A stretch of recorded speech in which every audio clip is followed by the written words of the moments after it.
Hey guys, welcome back to another episode of Mech Spotlight, where today we're taking a look at a king crab. This is the Deadliest catch hero king crab from yet another stupid hero mod, and this thing is deadly. Let's run over it real quick. I'll show you the model first. A couple odd things with the model. So there's 4 lasers on each side torso, but it only shows 2 of them. For some reason the model only has 2 laser hardpoints that show up on there. It looks like these big box things that were supposed to be on the that are on the side torsos. Looks like they were supposed to be for the lasers. They didn't really do that. As you can see, there's no lasers put in there, and they're just kind of big boxes on top of the side torsos. Not really sure why. I don't know if that was a mistake or not. It does only show 2 of the lasers on each side torso. These are the large lasers right here and here. There should be 2 medium lasers on each side torso as well. It just doesn't actually show them on the model, unfortunately. And then you do have the 3 medium lasers on each arm. So the paint scheme is the Buccaneer. It has a custom color. This is the stock paint scheme for the hero mech. It just uses the Buccaneer paint scheme and then changes the middle color to more of a red, I think. Is the only... well... and the black. So yeah, it's changing all the colors. You get black, red, and gray instead of the standard Buccaneer colors there. So otherwise, pretty standard king crab. Let's talk about the mech itself. So we'll go over the quirks first. Your standard king crab quirk. This gives you bonuses to armor, as well as some economy stuff there, making it a little more expensive.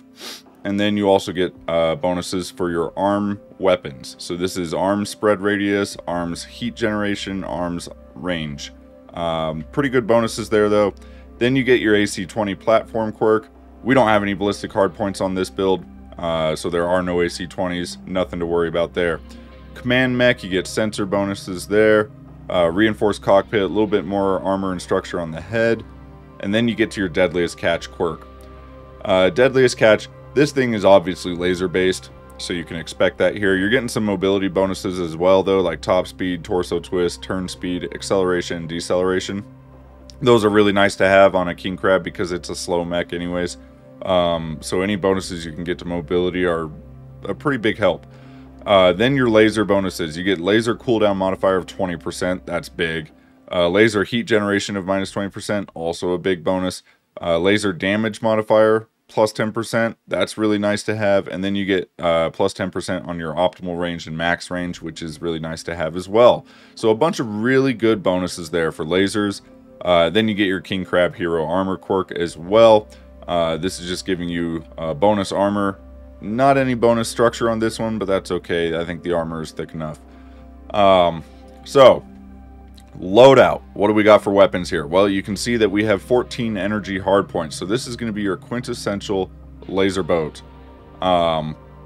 Basically, it's a 100-ton laser boat. I mean, what more do you want? We got 14 lasers on this thing. We stacked 4 ER large lasers, and then all the rest ER medium lasers, 10 of them.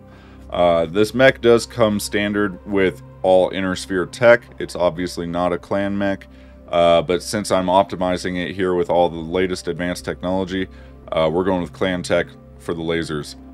And that pretty much covers it. Like I said, you got 6 of your lasers are on the arms, medium lasers, and then you got 4 medium lasers and 4 large lasers on the side torsos. Let's take a look at the internals.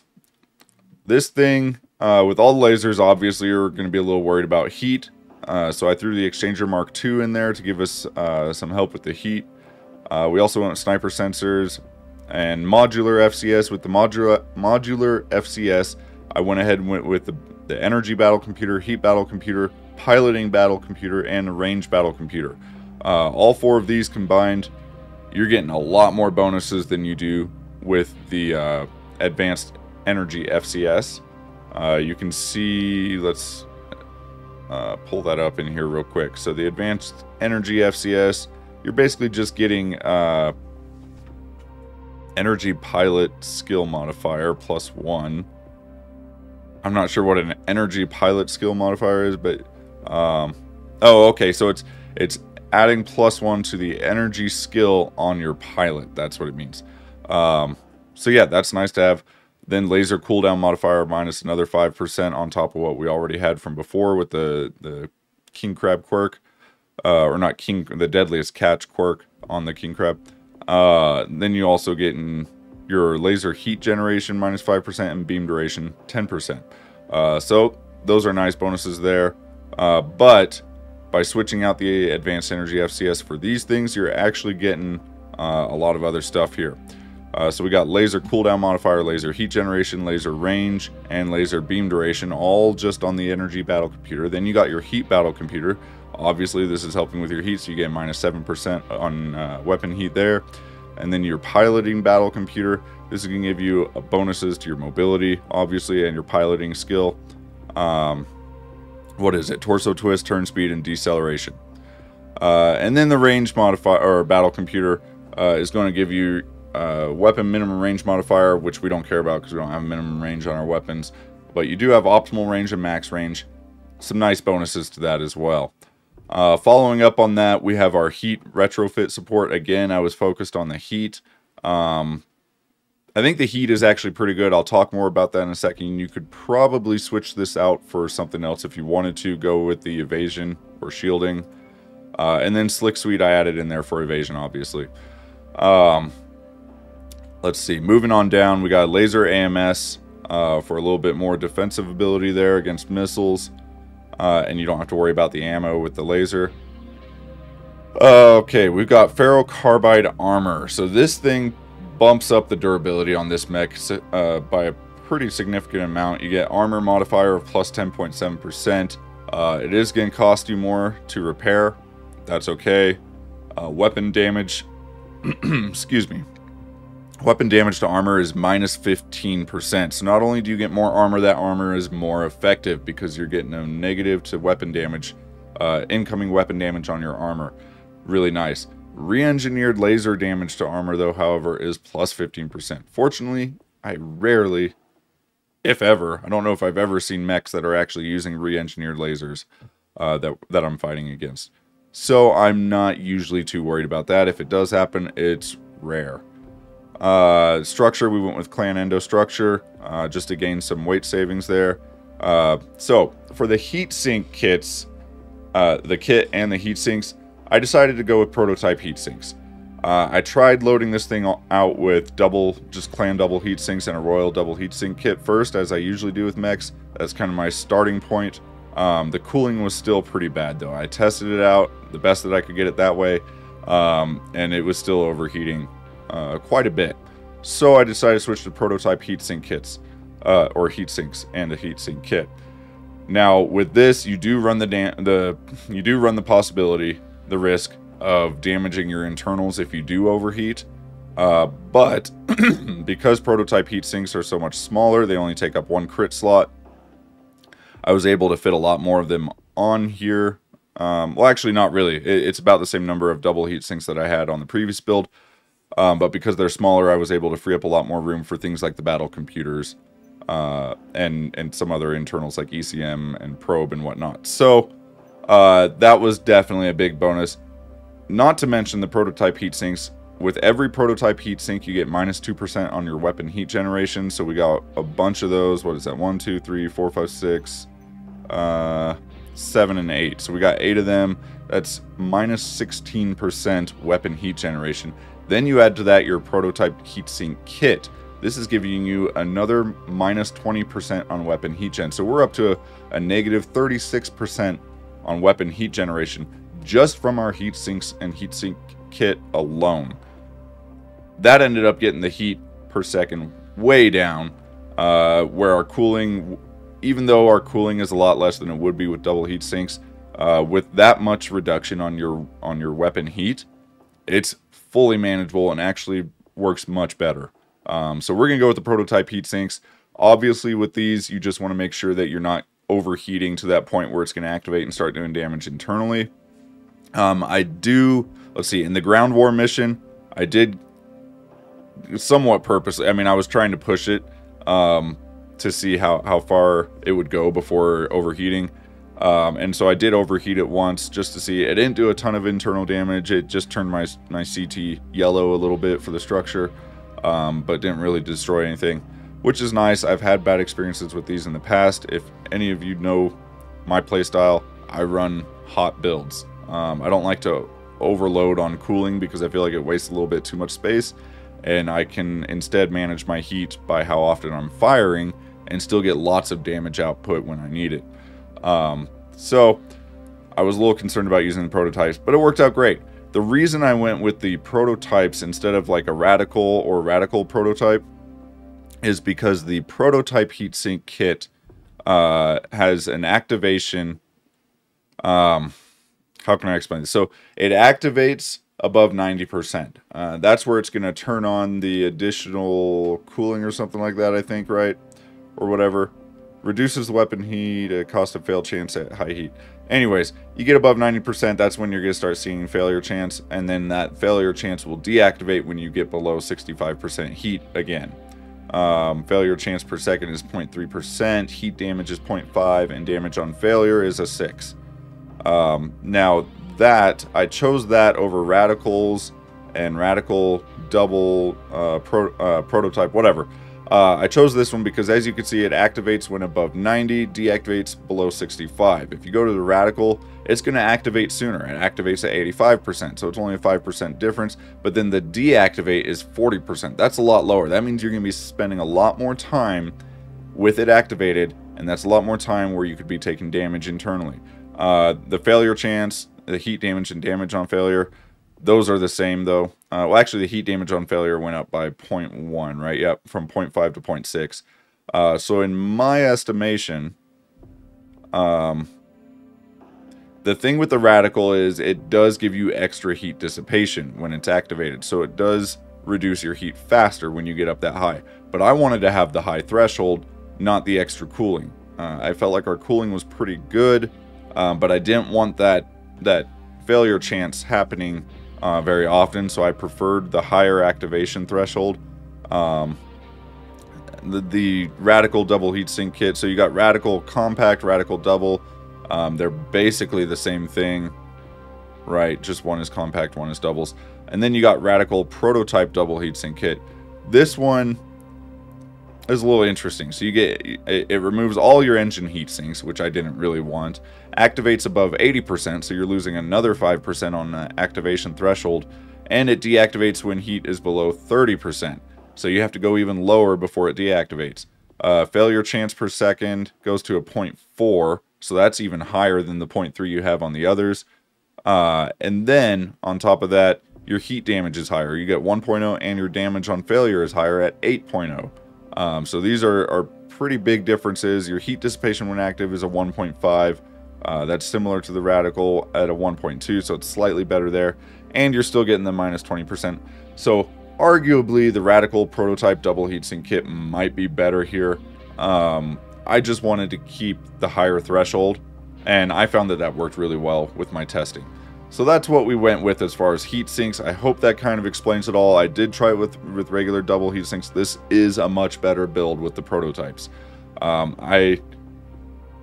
If you want to go ahead, I would say go ahead and try it with like radical prototypes. I mean, it'll work. It really at that point is personal preference. When do you want it to activate? How long do you want it to be activated? Do you need the extra cooling from the activation? Those sort of things. I like the regular prototypes. I think that worked well for this build. Moving on from that, what else do we have? We have a mobility gyro, of course, adds a little bit more speed. You can tell this mech is very fast. It's got a 400 rated engine with the mobility gyro, so you're pumping out almost 75 kph on a king crab. Very, very nice speed for this mech. XL engine, Clan XL. Because it's Clan XL, we will not, the mech will not, you know, die or explode if it loses one of its side torsos, which is nice. So, on top of that, let's talk about some of our other electronic systems here. I did add the probe, I added the ECM, because I like having those in there if I'm able to fit it. I also added laser insulators on each side torso to help insulate the heat coming from those ER large lasers, as well as the ER mediums, but it was primarily for the ER large. Those are the ones I was trying to cool down a little more. You could try putting laser insulators on the arms as well if you really wanted to. Maybe drop the patchworks and then drop the other stuff down. But that's about all you can really do there. I added upper carbide weave onto the arms. This is going to give you some extra durability on the arms. Weapon damage to armor at those locations minus 15%, and weapon damage to structures minus 30% on the arms with those on there, and you get the case 2 included on that. So that's pretty good. I think that pretty much covers everything that we did with this mech. As far as playstyle goes, it's your typical laser cutter. I mean, this thing is a laser boat, right? And it's got speed. Even though it does have range, you also have some speed with it. So it's highly effective. Run in there, cut open your enemies, you know, go for CT, go for headshots. It's really good at getting headshots. If you can fine tune your aim a little bit and go for the heads, the cockpits. I found it worked pretty good at that. But even just slicing open CTs works really well for that. Cutting legs out from under mechs works really well for that. It's a great laser cutter build. I enjoyed it a lot. It's probably one of the strongest laser cutter builds I've done. I was actually even, when I was testing out this build, I was even running it with an Endgame Battleground, you know, max difficulty against the clans, solo. I didn't even have a lance with me. It wasn't great. Let's see, did I even make it all the way through the mission? Not in one piece. I did end up losing an arm or something like that when I was testing this solo. So in the gameplay, you'll see I do have a lance of Timberwolves with me, like I usually do with these mech spotlight videos. But it is a very strong mech. You have some good durability on there. You have tons of offensive power with these lasers. One thing I will say with the yet another revamped weapons mod, you have the option to switch the lasers to short burst or keep them on standard. I prefer the short burst, so I just about always switch them to short burst. I might use the standard mode early on in one of the missions. I can't remember if the ones that I recorded, if I kept that on or not, just to kind of show you the difference. But in my estimation, the heat, the damage, the usability, everything was just slightly better using short burst mode on the lasers. So I do recommend that. But yeah, that'll pretty much cover it, guys. If you like laser builds, you're really going to like this one. It's a lot of fun. It's a great king crab for a laser build. Hope you enjoy it. I enjoyed it a lot, and I'll see you next time.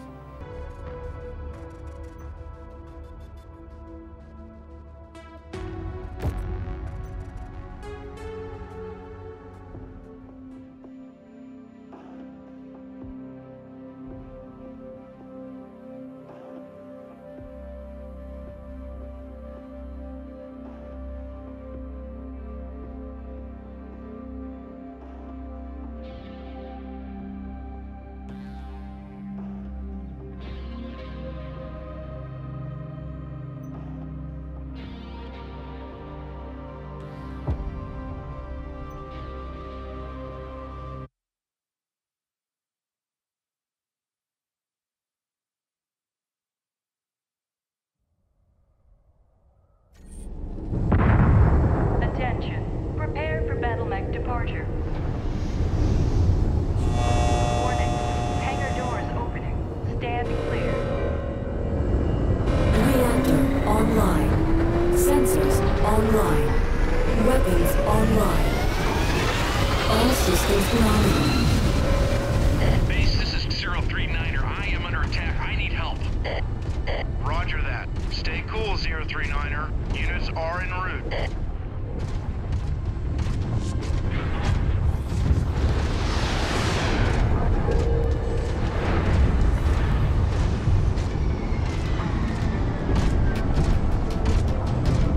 Target acquired.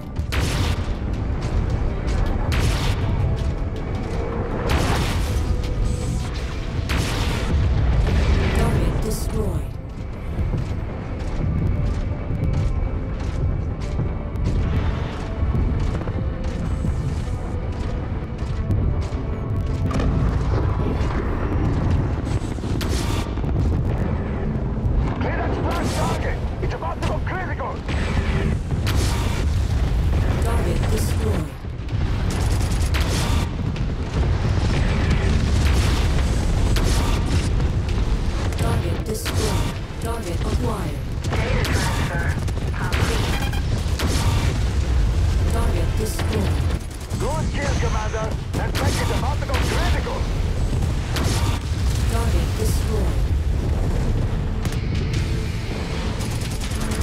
Target acquired. Data transfer complete.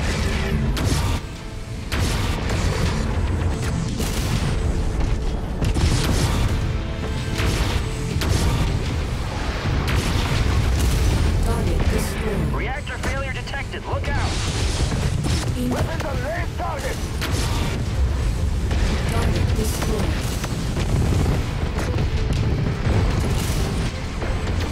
New target banshee. Incoming missile. Holding heavy tossing out! Target destroyed. Target acquired.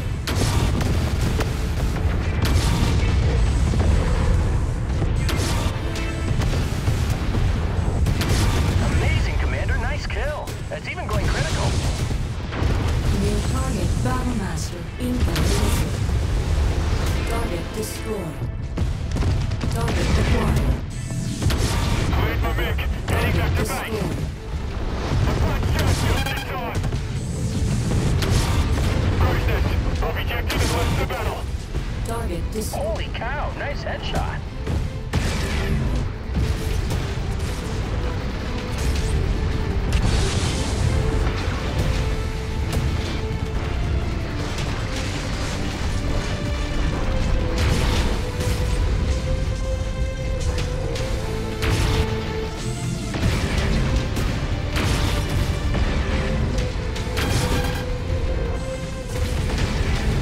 Target acquired.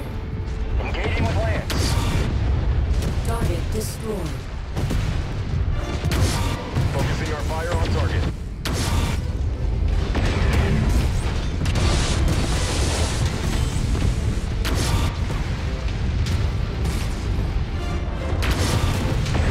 We're on it, Commander. Enemy mech destroyed. Target destroyed. Target acknowledged. Target destroyed.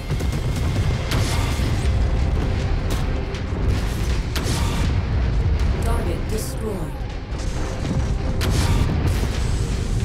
We'll go. Focusing fire. Data transfer complete.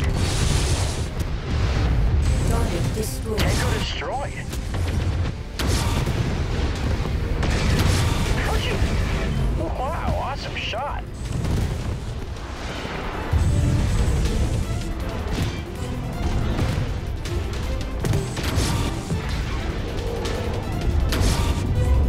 Target destroyed. Target acquired. We're on it, Commander. Target destroyed. Target destroyed. Target acquired. Target destroyed. Target destroyed. Target acquired.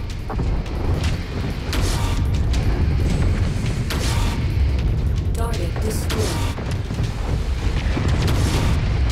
Target destroyed.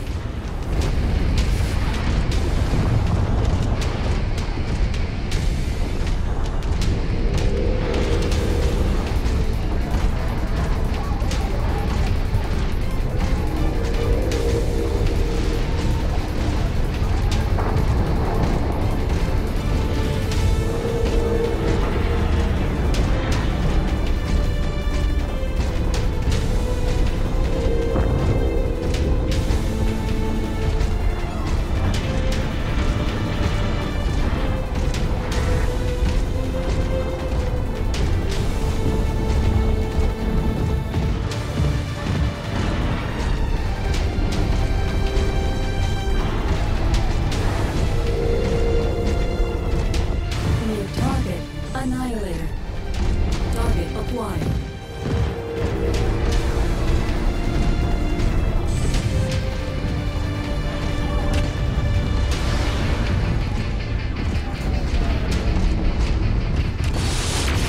New target Corsair.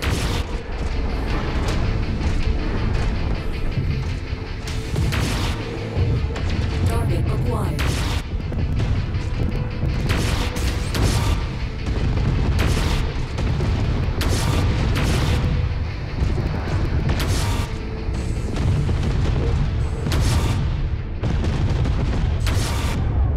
Target destroyed. destroyed. Target acquired. Share target identified.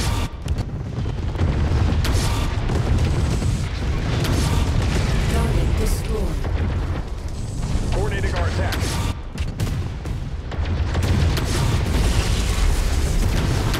Took that one down with a clean headshot. Target acquired.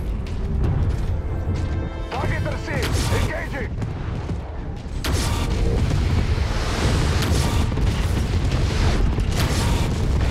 Target destroyed. Target acquired. Target destroyed. New target, Cyclops.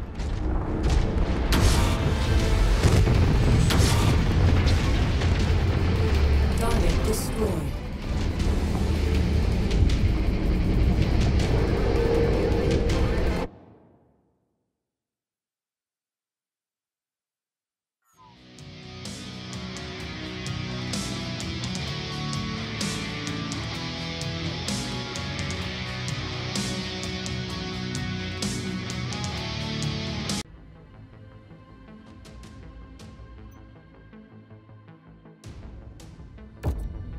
Heavy weather warning is in effect, Commander.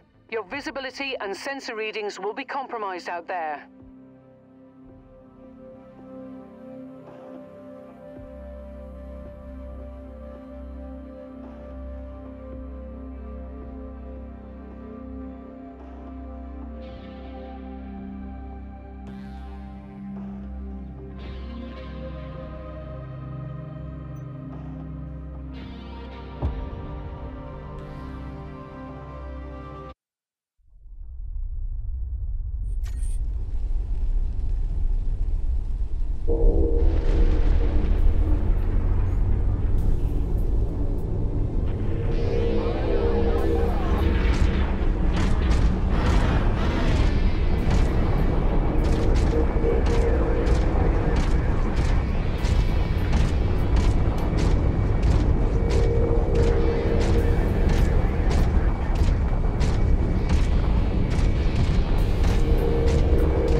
New target, Annihilator.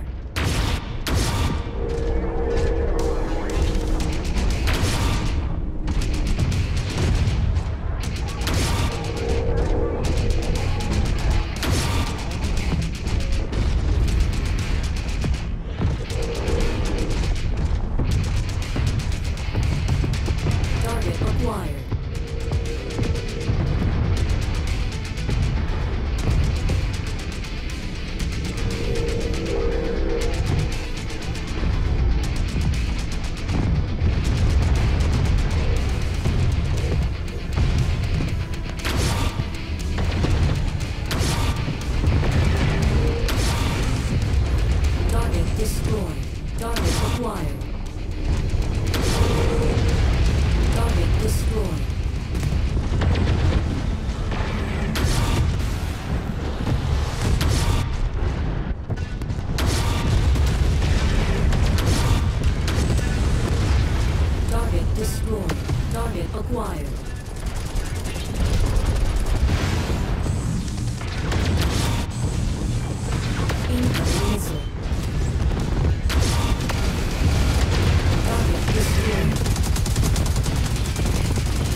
destroyed. Heat critical.